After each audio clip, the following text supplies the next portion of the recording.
எனக்கு பிரியமானவர்களே, இன்று பாஸ்கா காலத்திலே 5ஆம் வாரத்தில் நாங்கள் கால் பதிக்கின்றோம்.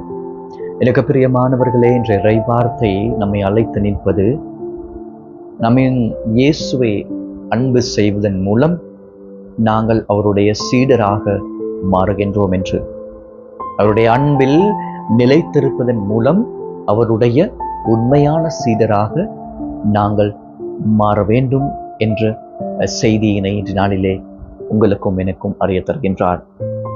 அப்படியானால் இந்த அன்பிலே நிலைத்திருக்க வேண்டுமானால் நாங்கள் உண்மையான அன்பினை புரிந்து கொள்ள வேண்டுமானால் இந்த உலகத்திலே வாழுகின்ற பொழுது இந்த உலகத்திலே காணப்படுகின்ற பொருட்களை தேடியவர்களாக, நிலையற்ற பொருட்களை தேடியவர்களாக வாழுகின்ற நீங்களும் நானும் நிலையான அன்பினை பெற்றுக்கொள்ள வேண்டுமானால் நாங்கள் கஷ்டப்பட வேண்டும், துன்பப்பட வேண்டும். நிலையான அன்பு இது இறைவனுடைய இராட்சியம், இறையாட்சியம். அந்த இறை ராட்சியத்தினை நாங்கள் பெற்றுக்கொள்ள வேண்டுமானால் நாங்கள் கஷ்டப்பட வேண்டும், துன்பப்பட வேண்டும் என்னுடைய அன்றாட வாழ்க்கையிலே. அப்படி கஷ்டப்படப்படுகின்ற பொழுது, துன்பப்படுகின்ற பொழுது உண்மையான விசுவாசம், உண்மையான நம்பிக்கை எங்களுடைய வாழ்க்கையிலே காணப்பட வேண்டும்.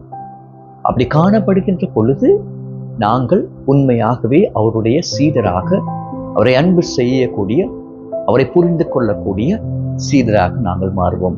அப்படி மாறுகின்ற சந்தர்ப்பத்திலே அந்த உண்மையான அன்பினை, அந்த உண்மையான நம்பிக்கையினை, விசுவாசத்தினை நாங்கள் மற்றவர்களோடு, இன்றைய நாளிலே பவுலடிகளார், பர்னபா போன்றவர்களை போன்று நாங்களும் இந்த வார்த்தையை மற்றவர்களுக்கு போதிக்கக்கூடிய சீடர்களாக அவருடைய அவரை பின்பற்றுகின்ற மக்களாக மாறுகின்ற அதே வேளையிலே இந்த வார்த்தையை நாங்கள் மற்றவர்களுக்கு கொண்டு செல்லக்கூடியவர்களாக நாங்கள் மாறுவோம். இந்த கஷ்டமான விடயத்தினை தான் ஆண்டவர் இயேசு உங்களிடத்திலுமிருந்தும் என்னிடத்திலுமிருந்தும் எதிர்பார்க்கின்றார். சீராக் நூலிலே 32ஆம் அதிகாரத்திலே 14ஆம் வசனத்திலே சொல்லுகிறார், அவரை தேடுகின்றவர்கள், அவரை பின்பற்றுகின்றவர்கள் அவருடைய வரப்பிரசாதனை பெற்றுக்கொள்ளக்கூடியவர்களாக இருப்பார்கள் என்று.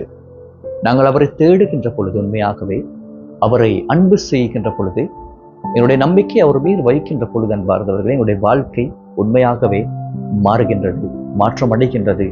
அந்த மாற்றத்தினை நாங்கள் ஒவ்வொரு நாளும் எங்களுடைய வாழ்க்கையிலே உணரக்கூடியதாக இருக்கின்றது. இன்றைய சமுதாயத்திலே இவ்வாறு கடமையா அல்லது கடவுளா என்று வருகின்ற பொழுது நாங்கள் எதனை தேர்ந்தெடுக்கின்றோம்? கடமையை தேர்ந்தெடுக்கின்றோமா அல்லது கடவுளை தேர்ந்தெடுக்கின்றோமா? நாங்கள் கடமையை தேர்ந்தெடுத்தால் இந்த உலகத்திலே கடமையை கொடுத்தது யாரு? வேலை வாய்ப்புகளை கொடுத்தது யார்? அந்த வாய்ப்பினை அளித்தது யார் என்று நாங்கள் மறந்து விடுகின்றோம். நாங்கள் திருவிவிலிய முழுவதிலும் நாங்கள் வாசிக்கின்ற பொழுது, பார்க்கின்ற பொழுது, ஒவ்வொரு இறைவாக்கினுடைய வாழ்க்கையிலும், மக்களுடைய வாழ்க்கையிலும் இவ்வாறு கடவுளை விட்டு செல்லுகின்ற ஒவ்வொரு சந்தர்ப்பத்திலும் அவர்களுடைய வாழ்க்கையில் கஷ்டங்களை, துன்பங்களை அனுபவிக்கின்றார்கள். கொமோரா போன்ற நகரங்களுக்கு நடந்தது இவ்வாறு. கடவுளை ஏற்றுக்கொள்ளாமல், கடவுளை நம்பாமல் இருந்த இந்த நாடுகளுக்கு, நாகரிகங்களுக்கு ஏற்பட்டது இதுவே. எனவே நீங்களும் நானும் இறைவனை பின்தொடரக்கூடிய, அவரை பின் செல்லக்கூடிய சீடர்களாக மாற வேண்டுமானால் இந்த உண்மையான நம்பிக்கை எங்களுடைய வாழ்க்கையில காணப்படுவதோடு இந்த அன்பினை, அவருடைய உண்மையான சீடனாக நாங்கள் மாறுவதற்கு வரம் என்று இந்த நாளிலே அவரிடத்தில் கெஞ்சுமன்